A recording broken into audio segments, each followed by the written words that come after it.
What's up guys, and welcome back to another man versus deer video. In today's video, we're tackling draws. We're talking about what they are and how to hunt them. Let's jump into it. What a roller coaster of a season it has been.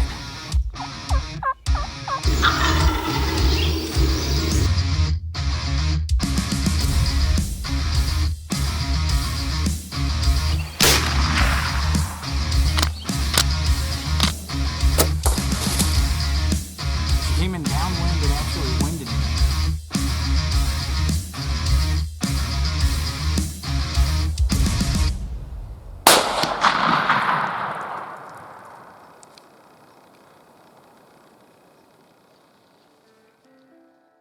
Alright guys, if you're new to the channel, make sure that you subscribe, make sure that you like the video, and make sure that you leave a comment before you go.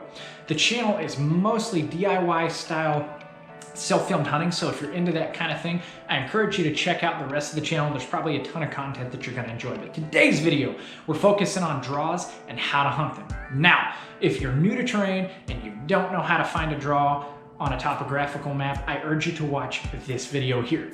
I actually did an entire video about different terrain features that you're going to encounter when you're hunting whitetails and how to find them on a topographical map, what they look like, that kind of thing. So check that out if you don't know what any of this is. If you're here, you probably know what that terrain feature is and you're wanting to know how to hunt it, and that's what this video is. This video is actually the second video in a series I'm doing about how to hunt specific terrain features. I did how to hunt ridges last week. I'm doing how to hunt draws this week. And in the coming weeks, I'm going to put out probably 5 or 6 more videos on this subject, but with different terrain features. So make sure that you're on the lookout for that. So when we talk about hunting draws, and this isn't going to be a super long video because there's really not a whole lot to discuss. There's only a couple ways, at least in my opinion, to tackle one of these things. But when I talk about hunting draws specific to whitetails, there's 3 things that I think of. I think about hunting the top, I think about hunting the bottom, and I think about hunting the sides. We're going to jump into this subject by talking about the sides of the draw first. If you'll imagine what a draw looks like, very, very steep sides that kind of level out at the top and join the rest of the ridge. Well, as the draw comes up and levels out and joins the rest of the ridge, there's usually a flat level section going up and down the draw on either side. And sometimes that can be a good place for a deer trail to parallel it, to go from the bottom of the draw to the top, or the top of the draw to the bottom. Only way to verify this is to scout it. So if you see a draw that you think may hold game, you're obviously going to go in there and scout it, and this is one of the places you'll look. On the sides of those draws, you're going to see if there's trails running up and down. If you're able to find one of these trails, they're relatively easy to hunt. You're going to pick a side of the draw that you think is getting more use than the other. I like to have a wind coming right over the top of the draw, blowing down into it. And I like to set my stand about 20 yards away from the draw and away from the trail that we expect to see deer on. Thermals can come into play on this, and where those thermals come into play is you want to know where those deer are coming from. So for instance, if you're hunting a trail on this side of the draw and you know that the deer are entering the draw from this way, then you're going to set your stand up here. That way, any deer that the thermals may be rising to don't get a whiff of your scent. And a big part of this is just dependent on the wind that you got. But like I said, in this scenario, very, very simple to hunt. I wait for a wind that's blowing directly down the draw. I put my stand about 20 yards off of the trail, and I'm usually good to go.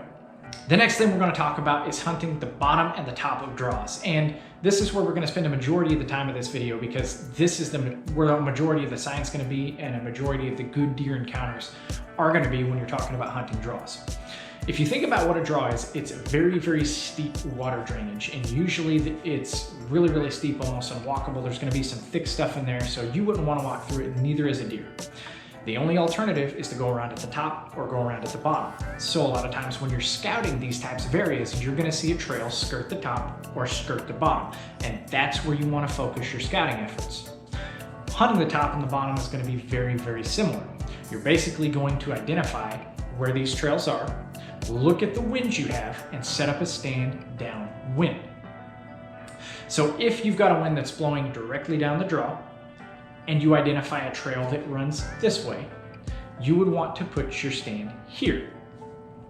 And you're going to be in a good spot to intercept and shoot anything that is running along that trail trying to skirt the tip of that draw.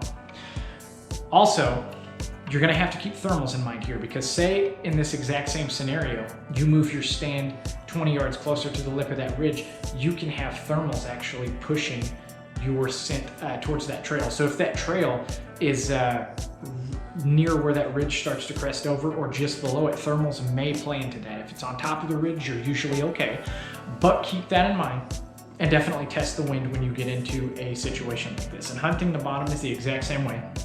You're gonna identify where those trails are, you're gonna look at the wind that you got, and you're going to make a plan accordingly. If you're hunting the bottom in the morning, a lot of times I recommend setting up just on the ridge a little bit, especially if you don't have a steep wind.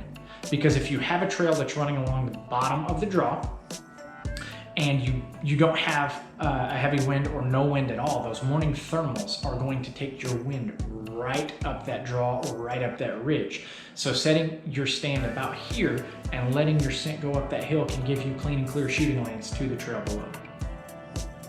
The last thing I want to talk about is anytime you have trails that intersect, they are going to be gold mines for deer activity.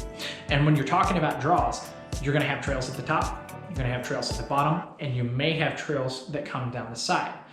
So it's going to create areas where those trails running down the sides and the trails running down the top and the bottom can intersect. And anytime you've got an intersection of a trail, it's usually a hotbed of activity. So don't overlook those either, and just make sure that you're thinking about thermals and wind when you're looking at these stand locations. This was just a quick video, guys. Draws are relatively simple when you get them down and when you understand how thermals work. If you have any questions, make sure you drop them in the comment section below. But I really appreciate you guys watching. If you liked this video and you found it helpful, make sure you check out the other videos in this series, and it's in a playlist, and I'll link that playlist right here. But it's just called the Terrain series or the Terrain playlist. So I really appreciate you guys watching. Thanks for that, and I will catch you in the next video.